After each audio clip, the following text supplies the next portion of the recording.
آج supreme court of Pakistan میں جو سپریم کورٹ کا 13 جنوری کا فیصلہ تھا اس کے خلاف پاکستان تحریک انصاف کی جو ریویو پٹیشن تھی اس کی ہیئرنگ تھی اور اس سلسلے میں ہم یہاں حاضر ہوئے تھے. اور یہ آپ کو یاد ہوگا کہ 13 جنوری کو جو سپریم کورٹ نے فیصلہ کیا تھا وہ ہماری نظر میں ایک تاریخی فیصلہ تھا اور اس تاریخی فیصلے میں جو جمہوریت کی بنیاد ہے انٹرا پارٹی الیکشن اس کو اجاگر کیا گیا اور مثالیں دی گئی کہ کیسا جو جمہوریت کی جو بنیاد ہے وہ سیاسی جماعتیں ہیں اور جب تک وہ جمہوری نہیں ہوں گی جب تک پاکستان میں جمہوریت کا یہ خواب جو ہے یہ تعبیر نہیں ہو سکتا اور یہ سیاسی جماعتیں محض چند اشخاص اور چند خاندانوں کی ایک اقتدار میں پہنچنے کی ایک سیڑھی ہو. تو یہ انتہائی اہم اور تاریخی فیصلہ تھا. بدقسمتی سے انٹرا پارٹی الیکشنز کی جو اہمیت ہے جو پہلی دفعہ ہائیسٹ فورم میں اجاگر ہوئی اس کو اس انداز میں شاید نہیں دیکھا گیا اور ایک الیکشن سمبل کے ساتھ اس کو جوڑ دیا گیا جو کہ ایک قانونی تقاضا تھا کہ کوئی جماعت اگر انٹرا پارٹی الیکشن نہیں کراتی تو اس سے الیکشن سمبل لے لیا جائے گا.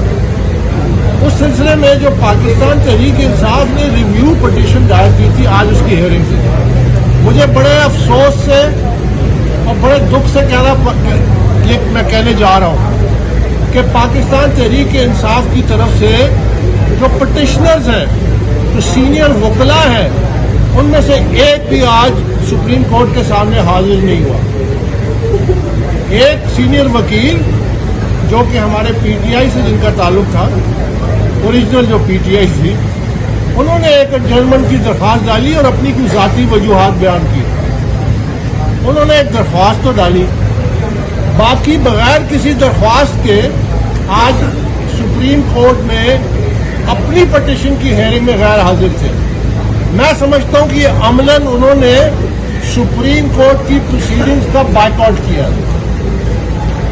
اور یہ وہ وکلاء کا لاہوری گروپ ہے جو آپ کے سامنے یہاں پہ کھڑے ہو کے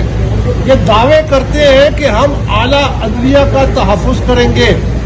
ہم اعلیٰ عدلیہ کی جو انڈیپینڈنس ہے اس کا تحفظ کریں گے, ہم اعلیٰ عدلیہ کی کسی قسم کی تضحیک برداشت نہیں کریں گے. آج وہ تمام وکلاء جب اپنی پٹیشن میں پیشی سے غیر حاضر ہوئے دانستہ طور پہ جو کہ صاف ظاہر ہے یہ سپریم کورٹ کی تضحیک ہے, یہ اعلیٰ ترین عدلیہ کی تضحیک ہے. اور اگر یہ کوئی اور کسی اور جمہوری ملک میں ایسا ہوتا تو نہ صرف ان وکلاء پہ جرمانہ عائد کیا جاتا بلکہ ان کے لائسنس بھی سسپینڈ کیے جاتے جو کہ کیے جانے چاہیے. میں یہ مطالبہ کرتا ہوں کہ ان کے لائسنس بھی جو ہے سسپینڈ کرنے چاہیے. اگر آپ نے پاکستان میں رول آف لا نافذ کرنا ہے تو یہ جو چند وکلاء ہیں خاص کر یہ جو علم بردار بنتے ہیں عدلیہ کی آزادی کے, عدلیہ کے تحفظ کے لیے, وہ جب خود عدلیہ کی آزادی اور عدلیہ کے تقدس کو مجروح کرتے ہیں, کھلم کھلا یونین بازی کرتے ہیں, ان کے خلاف کارروائی ہونی چاہیے. یاد رکھیے کہ میں نے فارن فنڈنگ کیس 8 سال لڑا, 200 سے زیادہ پیشیاں ہوئی, 13 ریٹ پٹیشنز کی فریولس گراؤنڈز پہ. اگر یہ اسٹیبلش ڈیموکریسی ہوتی تو وہاں پہ ایسے وکلاء اور ایسے لوگوں پہ جرمانے عائد کیے جاتے ہیں. ابھی آپ کے سامنے مثال ہے, برطانیہ میں ایک شخص کے خلاف ڈیفیمیشن میں پریلیمنری فائنڈنگز تھی,